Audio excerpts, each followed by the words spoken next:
Good morning. Let's try that again. Good morning.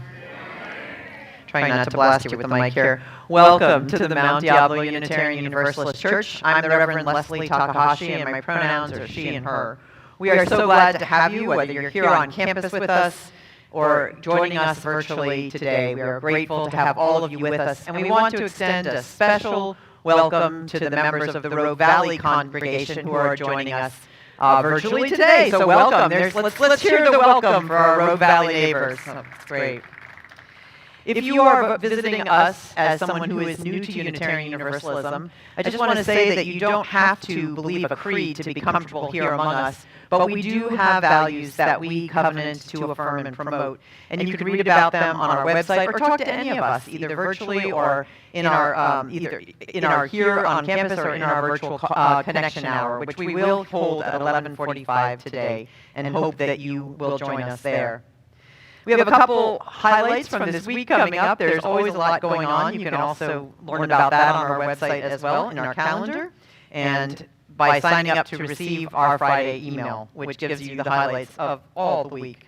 But for this week, we have a couple things we want to say. One is that we are hosting a community harvest meal. It's kind of a virtual meal in the sense that we'll be delivering meals to folks. We have a wonderful group of volunteers. We could always use more. And we're also looking for folks who would like to have a meal delivered to them, because that will make this a really wonderful and inclusive congregational event as well. And so we're grateful to all that have signed up to help. Because of our congregational forum today, we are not going to have our Connect groups, which have been meeting on campus after service each Sunday. They will resume again next week. At 4 o'clock today, we are hosting the Interfaith Council of Contra Costa County's gratitude service on our live stream, so please feel free to join us for that service, or you can also watch it in the coming week as well. We have quite a bit going on, and I do want to say that we are grateful that all of you are here, and to find out more, please go to mduc.org. And you can get links and ways to register there. Please contact me or our intern minister, Michael Macias, if you are in need of a listening ear in what continues to be a challenging time. Asking is a gift that you give to our community, and welcome to this beloved community.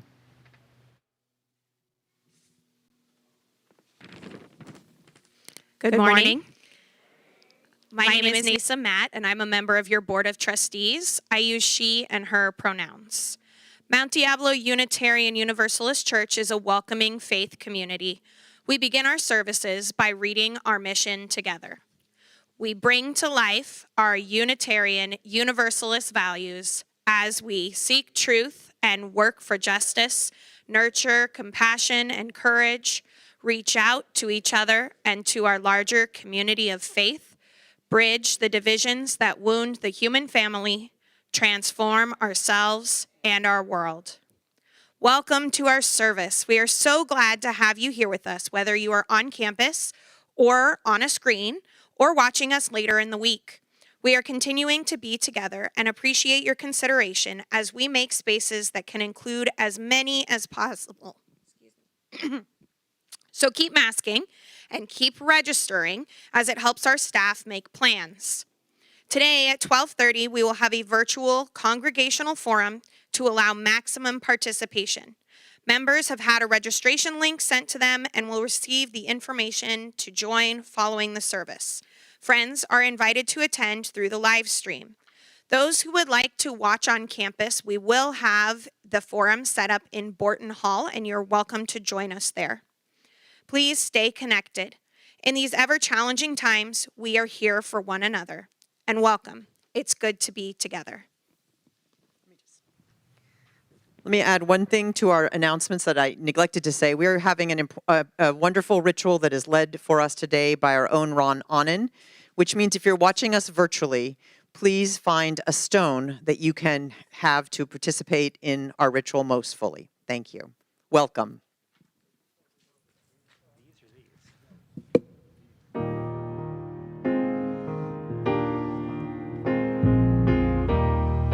Good morning. We invite you into this space of worship, and let's worship together with our minds, with our hearts, with our spirits. Come yet again, come. Come, come, whoever you are, wanderer, worshiper, lover of leaving. Ours is no caravan of despair. Come yet again, come. Ven, ven, qual eres, ven. Nómada en búsquedas, llamas la vida. La nuestra es la caravana de amor. Ven otra vez, ven. Ven, cuál eres, ven. Nómada en búsqueda, llamas la vida. La nuestra es la caravana de amor. Ven otra vez,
Today's reading comes from Angela Milgate.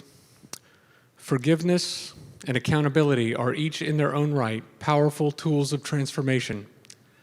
Yet either practiced in the absence of the other becomes a reason for blame.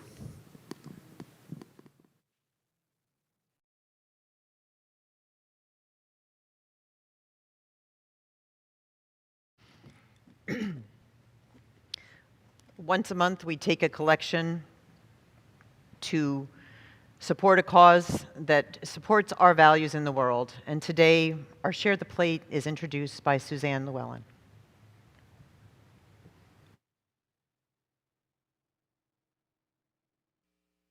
My name is Suzanne Llewellyn, and I have been a leader of our church's immigration justice work for many years. And it is with great pleasure today that I get to introduce you to one of our immigration partners. The Reverend Deb Lee is the executive director of the Interfaith Movement for Human Integrity. She will tell us about their immigration program and how we can get involved. Thank you. It's so wonderful to be with MDUU this morning, and I miss seeing many of you in person. It's been a long time. I want to thank you for your partnership with the Interfaith Movement for Human Integrity over the years. I remember the beginning of the Trump administration when many of us took a renewed work in sanctuary, becoming sanctuary congregations and developing a strong sanctuary network of over 50 congregations in the Bay Area. And even before that, where I first met Suzanne around the work around the West County Detention Facility and the 8-year journey of bringing that detention center to a close. So I want to give you just a quick update about what Interfaith Movement for Human Integrity is doing today. We continue to work with people of faith and congregations, not only across the Bay Area, but across the state, who are all inspired by their core tenets of faith to defend the humanity of immigrants and to fight for the rights of those who are incarcerated, stigmatized, and marginalized. Together, we are doing faith organizing for liberation. We're trying to close not just the Richmond Detention Facility, which closed in 2018, but all the detention facilities in California. There are now 7 that we are seeking to close. So that's going to be one of our top priorities in the next year. We passed a state bill to have that closed. In order to do that, we are going to have to fight against the private for-profit prison companies. We're pushing Governor Newsom to ensure that California prisons don't hand over immigrants who have served their time and deserve to be home with their families, that they're not being turned over to ICE for detention and deportation. Next year, we're going to continue to fight for changes in sentencing laws that lead to extensive and harsh sentencing that particularly target Black and other people of color, folks who have convictions. So we're inviting you today to join us in bringing a faith voice to social movements to help change policy and help to advocate for a California where everyone has a chance to succeed and thrive in our state. I want to just close with a little prayer of inspiration that joining with the Interfaith Movement for Human Integrity, we march together for justice that welcomes the refugee, treats the stranger as our own, expresses a compassion that knows no walls, upholds every person as sacred across bars and borders, proclaims that Black lives are beloved, undoes structural racism, the harms of the past, and moves us towards reparations and a new way of being human. So thank you for your sustained partnership, your financial support, and your commitment. Blessings to you all. Thank you, Reverend Deb. Now I'd like to ask you to once again open your caring hearts and help those people who have recently arrived in our country get settled here. You can write a check out to MDUUC and mail it to the church, or you can put it in the collection envelope, or you can go to the website and click on the Give Now button. Make sure, whichever option you choose, that you indicate that it's for the November Share the Plate. With much gratitude, I thank you once again.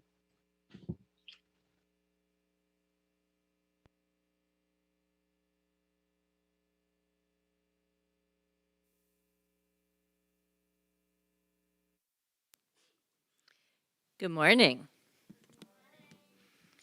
So my name is Indigo Lewis, and I serve this congregation as the Director for Lifespan Religious Education.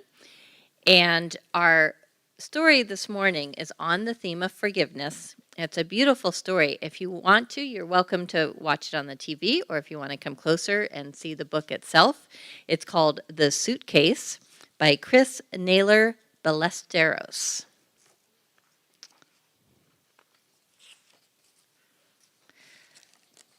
A strange animal arrived one day, looking dusty, tired, sad, and frightened. He was pulling a big suitcase.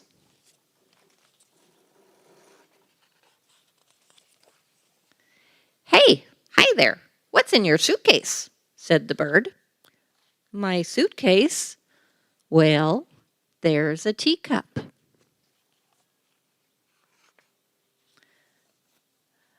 "A teacup," said the bunny. "That's a big suitcase for a little teacup," said the bird. "Yes, I suppose it is. But there's a table for my teacup and a wooden chair for me to sit on, too."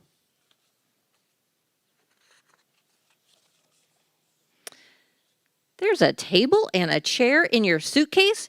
Impossible," said the fox. "Well, it's his suitcase," said the bunny. "But a table and a chair, really?" said the bird.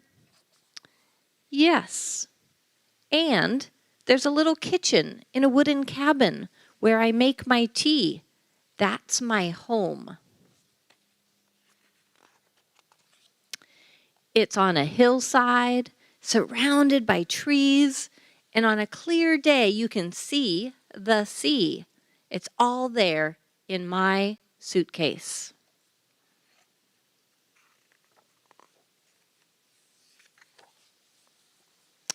"But I'm sorry. I'm really very, very tired. I've been traveling for a long time and come a long way. I must have a little rest." "What a strange animal. I've never seen anything like him before," said the bird. "Neither have I, but we really should let him sleep for a while," said the bunny. "Well, I don't trust him. How do we know he's telling the truth? There's only one way to find out," said the fox. "Someone pass me a big rock. We're going to break open the suitcase and see what's inside." "Maybe we should. We need to know the truth." "You can't do that. It's not ours." In no time at all, the suitcase was open.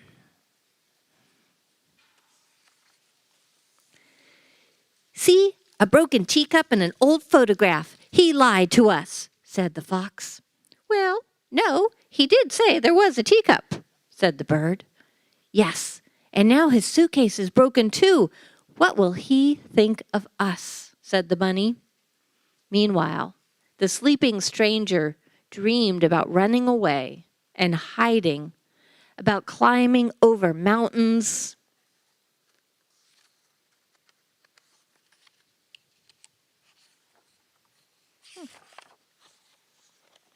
and swimming across deep waters. And he dreamed about his suitcase and all that he had had inside it. When he finally woke up, he couldn't believe what the other animals had done.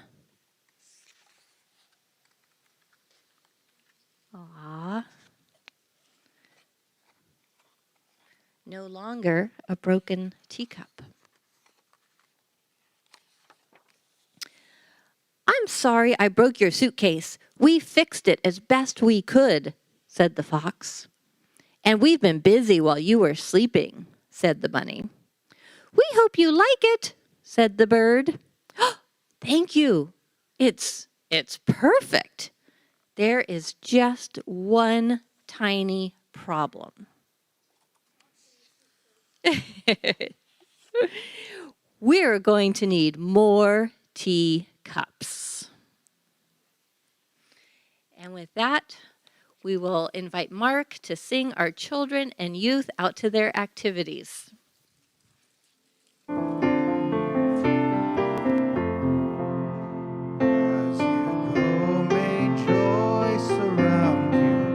As you go in peace. Know our love is with you always. As you go, as you go.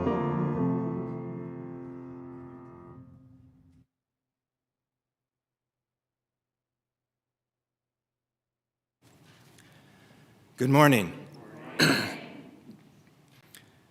All of us have experienced the pain and harm of someone who has hurt us. Some of these hurts are big. dramatic events in our lives, like the loss of Darlene Roth recently to violence. Some of them are much smaller, though still significant. We also know that we have caused others pain and that we are in need of reconciliation. In today's call to worship, I want to share with you a little bit about my life experience of a very significant harm that was done to my family and me, and my journey on the path to forgiveness and reconciliation. On March 1st, 1973, 48 years ago, I lost my 7-year-old sister, Rose Marie Annan, to homicide. I was only 8 years old myself. Rosie was my closest sibling in age and emotional attachment. She was my best friend.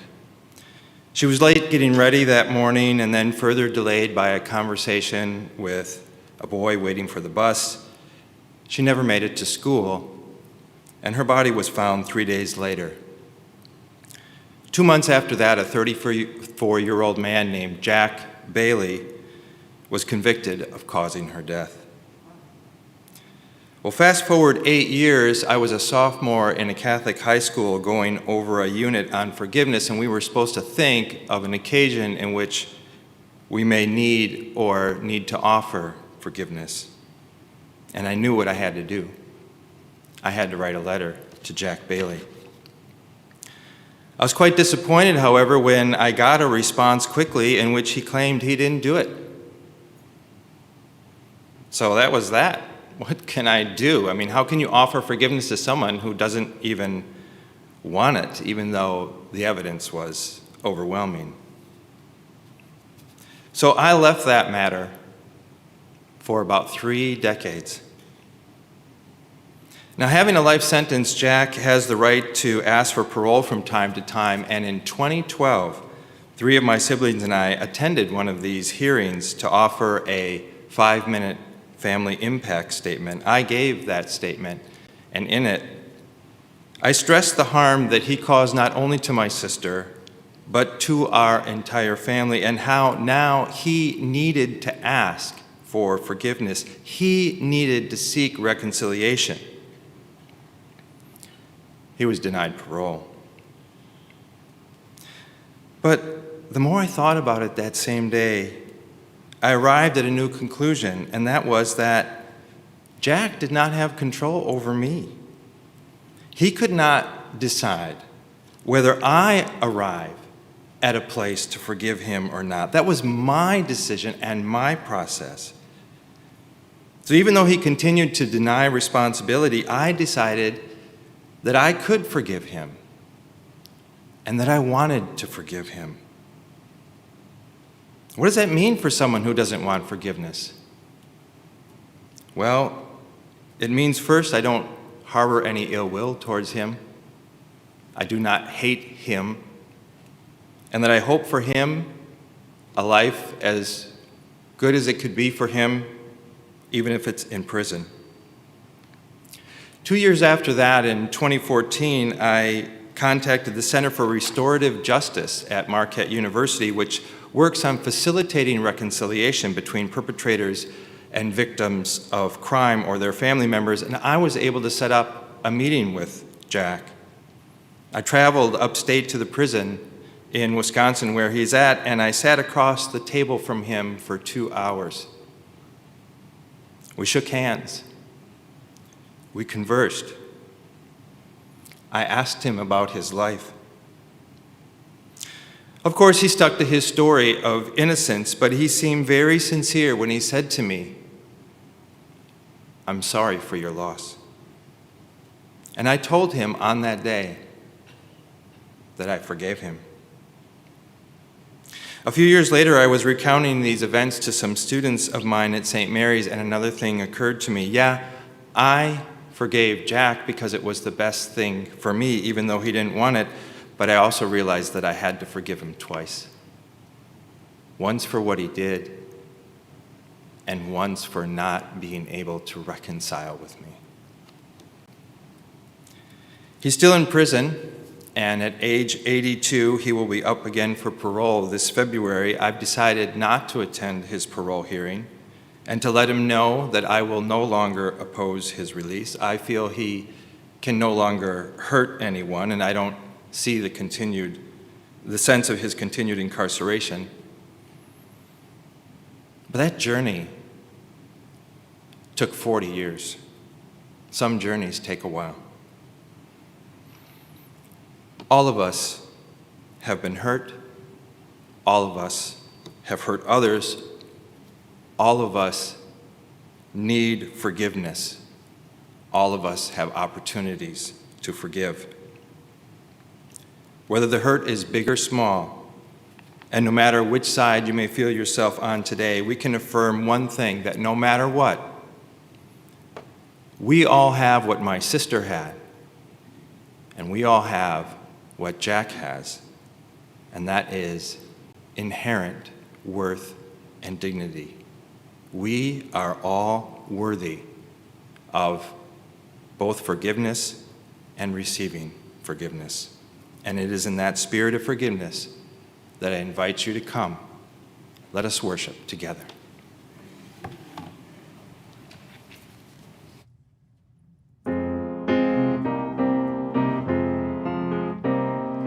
We invite you to rise in body and spirit for our opening hymn. And while we're still not singing together, we invite you to snap your fingers, move your body, clap if you feel moved. Building bridges. Building bridges between our divisions. We reach out to you. Will you reach out to me? With all of our voices and all of our visions, friends, we can make such a sweet harmony. Building bridges between our divisions. Why reach out to you? Will you reach out to me? With all of our voices and all of our visions, friends, we can make such sweet harmony. Building bridges between our divisions.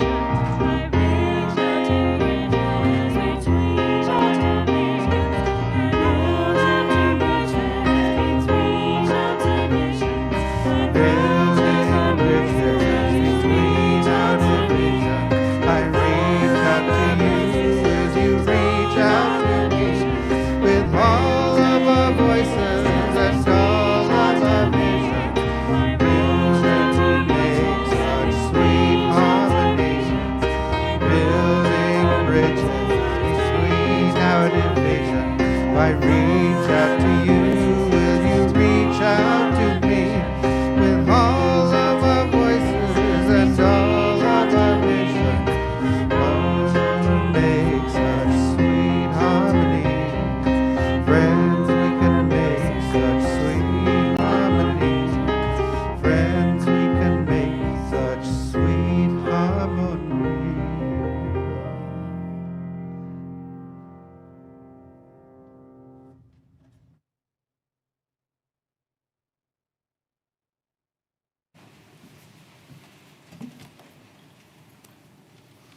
We've come to the part in our service where we uplift the joys found in this community and hold the sorrows that are too much for any one of us to bear alone. This morning, I'm asking Reverend Leslie to light a candle to honor Transgender Day of Remembrance.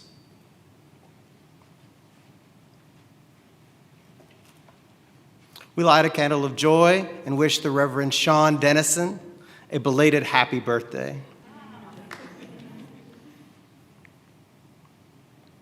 This morning, we light a candle for the family members of the victims involved in the Kyle Rittenhouse case.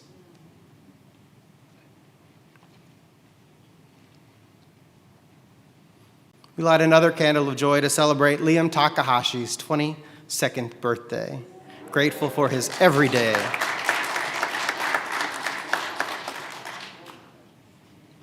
Finally, I'm asking Reverend Leslie to light 2 candles this morning. The first representing all the joys and sorrows that remain unspoken. And the second, a gentle reminder that we are the keepers of love and justice makers in this one imperfect but important world.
I'd like to invite you all now to participate in a ritual of forgiveness, and hopefully everyone has a stone. If you don't, if you just want to raise your hand, Jim Lincoln would be willing to go around and give out some stones. For those of you at home, if you have a stone or a similar, maybe round object that you want to use.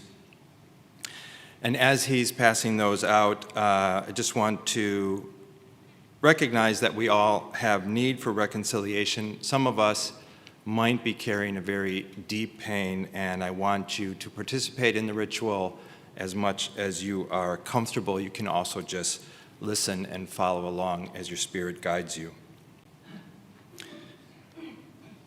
I invite you now to soften or lower your gaze, perhaps close your eyes, sit comfortably in your chair with your feet on the floor, and take a couple of deep breaths, slowly in and out. Pick up your stone. Your stone represents the need for reconciliation. And place it in your right hand.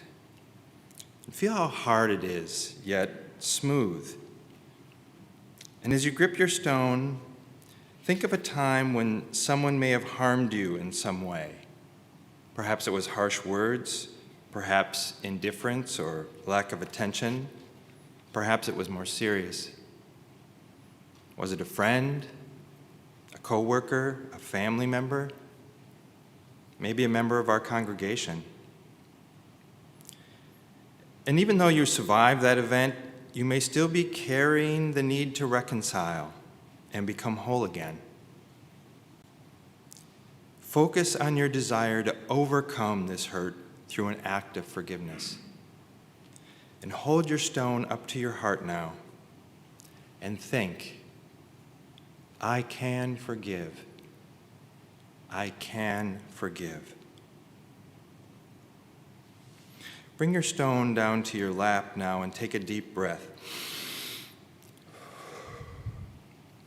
Pass your stone to your other hand and think of a different burden now, a time when you feel that you may have caused harm to someone else, a moment when you may have said something or done something that another person took in a way that you may or may not have intended.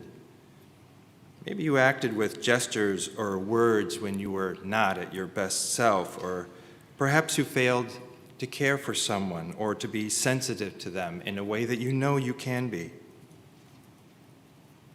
Focus now on your desire to be forgiven and to reconcile. And gently bring the stone up to your heart and think to yourself, I can be forgiven. I am worthy of forgiveness. Let your stone drop down and hold it now with both hands. Holding the stone in front of you, feel the hard sides.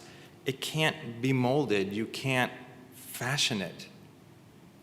You can only decide if you want to set it down. Notice its weight. Your stone may not be heavy, but the weight is there. Some of our needs to reconcile are a burden more challenging than this stone, larger, harder, heavier. Hold it with both hands now, one last time to your heart. Breathe in, breathe out, and as you breathe, decide. Only you know what is best for you. Are you ready to forgive? Are you ready to set your stone down? During the offertory today, if you feel you're ready, and as a sign of your commitment to reconciliation, you can leave your stone up here on the step in front of the pulpit. For those of you at home, or if you decide there's a more special place where you want to leave your stone, you could take it home with you and release it to the earth or the river, the ocean in your backyard.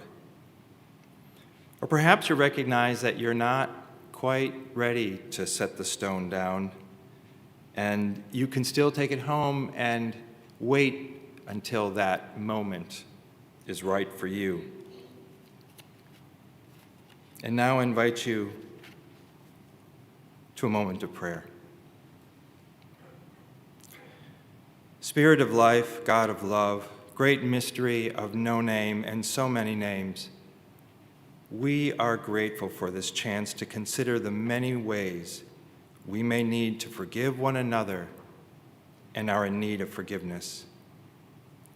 Let us remember that reconciliation does not wipe away all hurt, but it can lighten our pain.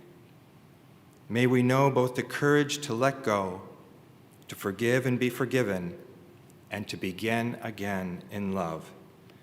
And may we know that we are the ones that make it so. Amen, Ashe, and blessed be.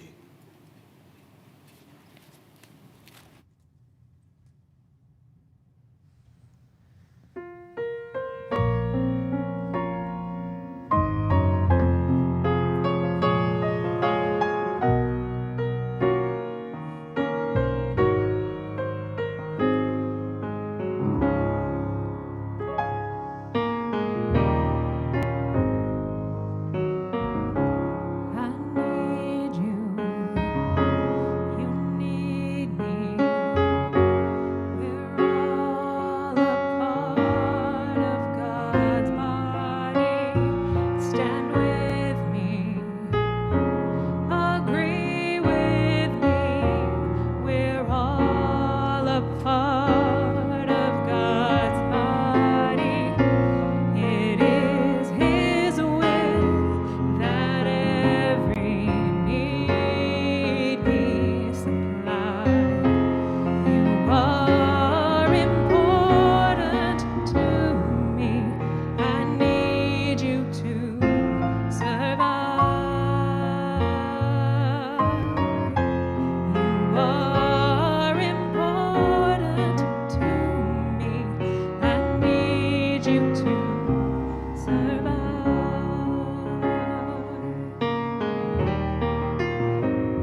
Good morning. I'm Mark David Watanabe. My pronouns are he and him, and I currently serve on your Board of Trustees. It is indeed now a time devoted to gratitude.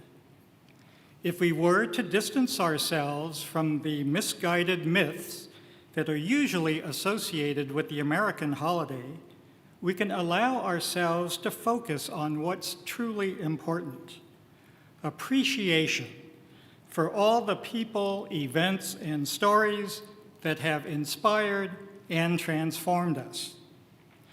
For me, that includes deep gratitude for our own community of faith here at Mount Diablo Unitarian Universalist Church, which has served as a spirit-sustaining anchor in some particularly turbulent times. To echo the words of retired columnist John Carroll from his Thanksgiving essay that was once published annually in the San Francisco Chronicle, I celebrate with you the gift of life and the persistence of charity in a world that seems bent on ending one and denying the other. To maintain those precious connections that bind us together in heartfelt covenant, I now call for the offering, either online using the Give Now button on our website, mduuc.org, or here in person. Please know that we are always thankful for each of your many gifts, however they are manifest. And may you enjoy this week the blessings of an authentic giving of thanks.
I invite you to join with me in reciting our dedication of the offering. To the work of this community in transforming ourselves and our world, we dedicate ourselves and our offerings.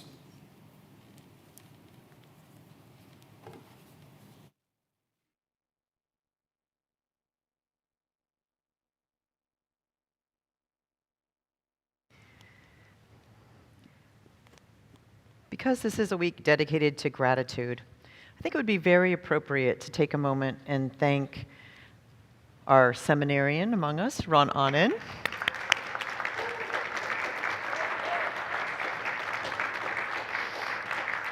And also, we are grateful to have the presence of our very busy, but we are so grateful to see them, community minister Reverend Renwa Hamami, who shared her gifts this morning. So thank you all. On this service, as it evolved, I began to wonder what would be the most important thing that I could do, given that we had this powerful ritual that Ron was developing and this beautiful music that we knew that we would have, that particular song, I Need You to Survive, being sort of an anthem in Unitarian Universalism for our Black, Indigenous, and people of color. It was wonderful to have that here today. I wondered what on earth could it be that I could add to the conversation after all of this, and then I realized I could stand before you as the exhibit of a person that always needs to ask for forgiveness. So here I am, Exhibit A. Probably could also be B, C, and D also, but we'll just stop there.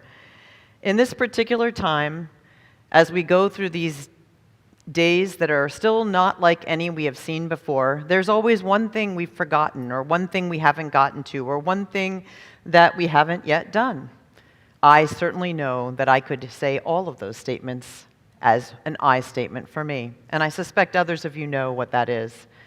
So I will say that it's important in this time for us to be willing to understand that forgiveness is a dance in which we all can participate.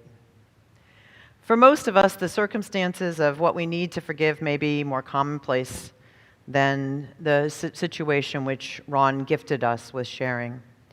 And yet very often they are a matter of life, by which I mean by seeking forgiveness, we can truly inhabit our life again in a different way, and that is important. Because the process of the dance of forgiveness can release us from being held hostage to our resentments and our upsets, and on the other side, to our shames and our obedience to unachievable societal standards of perfection. Forgiveness under the right circumstances can be a breath of fresh air, and as I said, I go through every day of being aware that there are people who deserve an apology these days, and sometimes I get to make those and sometimes I don't. But it has certainly been important for me to recognize that. It's important for me to recognize when I haven't been the best listener that I would want to be, or kept up with every single thing I would want to do, or when I've just simply forgotten something, because life is so unpredictable these days. There's some heads nodding out there. I appreciate the head nodding gallery. When I thought about this topic for a service back in the summer, it was before a lot of things happened in this community, I didn't realize how much it would be needed, how resentments and anger would be mixed with the post-traumatic times that we're all in into this complicated dance of forgiveness. There have been tragedy and loss in our own communities mixed these last couple weeks, and that means that the deep breath of forgiveness really, truly matters. And it can also make contemplating these dance steps feel a little overwhelming. The truth is, as we enter into this holiday season, I'm talking to so many of you who are grateful for what you can have and still a little resentful and angry and upset about the things that still seem foreign or uneasy for us. Many people fear that the family political divides that they were kept away from physically, at least over the last couple years, have morphed into vaccination and masking divides of one kind or another. Remember when pundits predicted that going through this experience of COVID together was going to be like a giant hallmark moment that would bring us together across all our differences? It hasn't quite worked out that way, has it? And though many thought a joyful return to this holiday season was in hand, and it is in many ways, the fourth wave in Europe and other colder climes in the United States signals that we continue to face threats, and economic and social consequences, of course, felt disproportionately as well. So we greet this particular week with forgiveness and amends on our heart after a year, especially when we heard more about the legacies and atrocities of colonization. In the midst of this, it might be worth thinking about all those steps in the dance of forgiveness. The thing I want to say about the dance floor for this particular dance is that it should not be made of a soft material, though that might be better for our knees. It needs to be a pretty durable floor because we're going to be dancing back and forth a few times. It's not going to be a single act or just one set of steps. Forgiveness is often thought of, or even promoted, as an easy, saccharine, sweet kind of variety, which people can just give out, just dole it out everywhere, and then everything will be fine. The unpleasantness will be behind us, it'll all be fine. And that's not the kind of forgiveness we're talking about today. Forgiveness light is not the answer, and it often doesn't do the job. Diana Butler Bass actually is a writer who writes about the positive side of life. She writes about gratitude. That's what her books have been about. And yet she says that while anger and rage take up emotional space that we can otherwise use for gratitude, she has experienced religious settings in which the dance of forgiveness was ignored. The church that I went to, she said, got something dangerously wrong. They failed to realize that forgiveness was a process to work through anger, grief, and confusion. Instead, they attributed bad emotions to Satan. They pushed victimized people towards immediate forgiveness and thanksgiving, the good emotions that they believed proved one's salvation. Forgiveness and gratitude, she said, are essential to healing, and they are indeed qualities of a mature spiritual life. Miraculous, but not all miracles are instantaneous. Coercing those who have been abused to forgive and give thanks reinforces the trauma, undermines genuine healing with misguided theology and perverse understandings of God and human nature. So in other words, true forgiveness is less of a cookie-cutter process of just stamping something out and more of a back and forth, as Ron's gift of sharing showed us today with the iterative nature of his conversation with himself. Sharon Salzberg says, forgiveness is not a single action but a process. By forgiving those who harmed us, we do not pretend that the harm they caused did not happen or that it didn't hurt us. We can see that chronic resentment, though, stands in the way of love and the bitterness that arises from a long-held wrong gone over and over, encases the heart, making it difficult for love to get through. For this very practical reason, forgiveness is a practice that is observed across all kinds of wisdom traditions. Buddhist teacher Salzberg concludes that forgiveness cannot be rushed or engineered, but may arrive over time. The spike of defensiveness we feel when someone advises us to forgive and forget shows how deep our pain has burrowed, she says. Although the people who advise us to do this may have the best of intentions, forgiveness cannot be done on command. That doesn't work, and it's not fair to us. In hearing, we should stop feeling our very genuine, bitter feelings. We may find ourselves defending our pain and our right to continue to feel it. The dance of forgiveness can require some challenging emotional steps. Some may seem like stepping back, actually, for often we have to begin the dance by forgiving ourselves for whatever our part was in that dance. I know when I look at my long and ever-growing list of things that I need forgiveness for, I know that often it begins with understanding the truth about my very human nature. To me, the best form of apology can be a living amends. Making the decision not to keep doing the behavior, and to do so can mean more than words. but sometimes those words matter as well. Whatever the form, when we forgive our own missteps first, we are more able to forgive others. In this dance of forgiveness, those who study such things agree we're going to have to allow ourselves to be vulnerable and navigate feelings of shame or guilt, which are all around us in the culture in which we swim in, just as if we were fish in water. This dance, it's not just a quick dance move on TikTok. It's more like those really awkward low slow dances that people used to do in middle school. Does anyone remember them? Super awkward, right? Forgiveness takes time, and sometimes it takes us a while to kind of find our rhythm with each other in the dance. Salzberg says, for those who still acutely feel an injury, it isn't in the past. The wounds still sting. When our mind glances across that memory, we feel it in our body, not just as a stab to the heart, but sometimes as a rip through the soul. Releasing the bitterness begins with accepting things as they are and grieving, as if we were conducting our own Truth and Reconciliation Commission.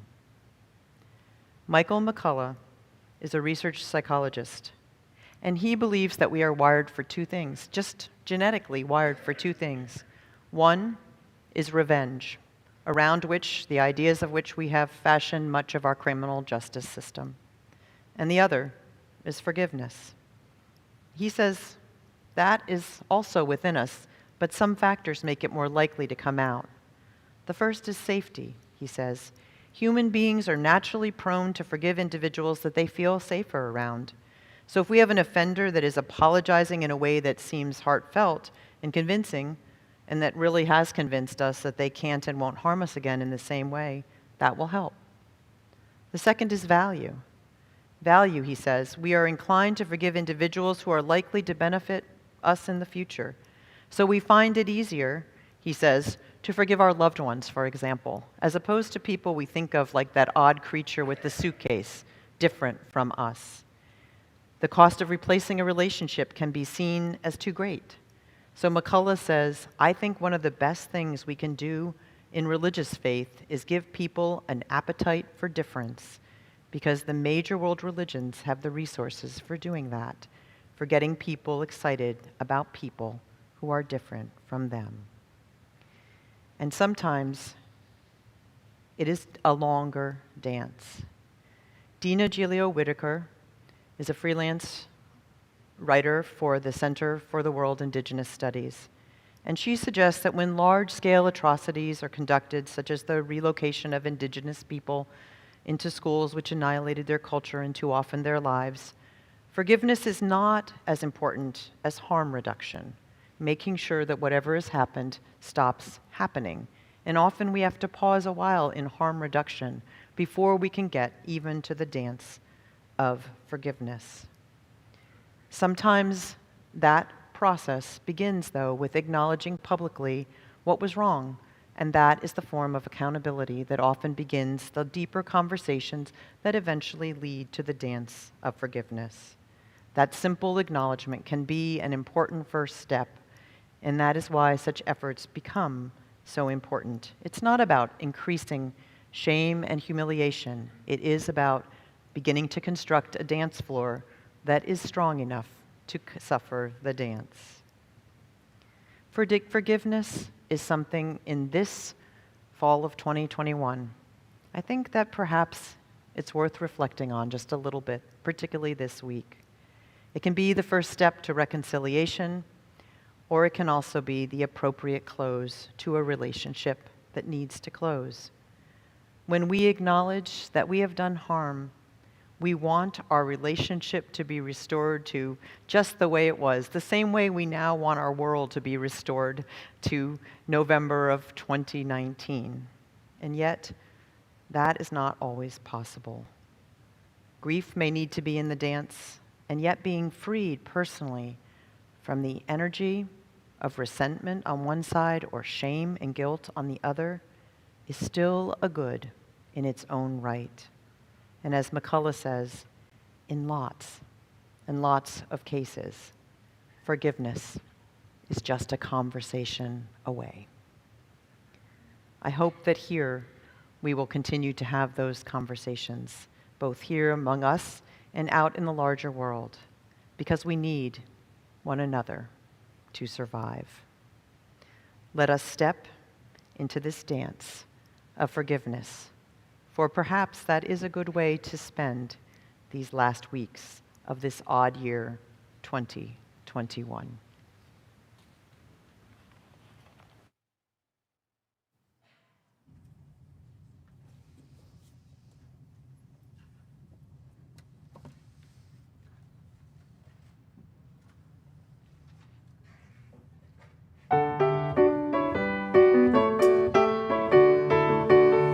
We invite you to rise and body your spirit again for our closing song.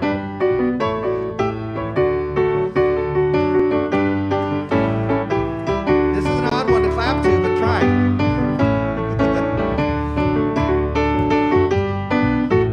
Here we go. We come from the fire, living in the fire. Go back to the fire, turn the world around. We come from the water, living in the water. Go back to the water, turn the world around. We come from the mountain, living on the mountain. Go back to the mountain, turn the world around. Whoa, so is life. Ah, so is life. Oh, so is life. Ah, so is life. Do I know who I am? See we one another clearly. Do we know who we are? Do you know who I am? See we one another clearly. Do we know who we are? Do we know who I am? See we another clearly. Do you know who we are? Whoa, so is life. Ah, so is life. Ah, so is life. Ah, so is life. The river wash the mountain. Fire makes the sunlight turn the world around. Heart is of the river, body is the mountain. Spirit is the sunlight, turn the world around. We are of the Spirit, truly of the Spirit. Only can the Spirit turn the world around. Oh, so is life. Ah, so is life. Oh, so is life. Ah, so is life.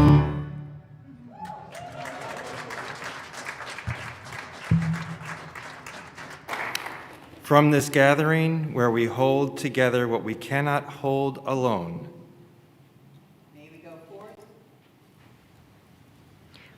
May we go forth with a commitment to explore the steps of the dance of forgiveness.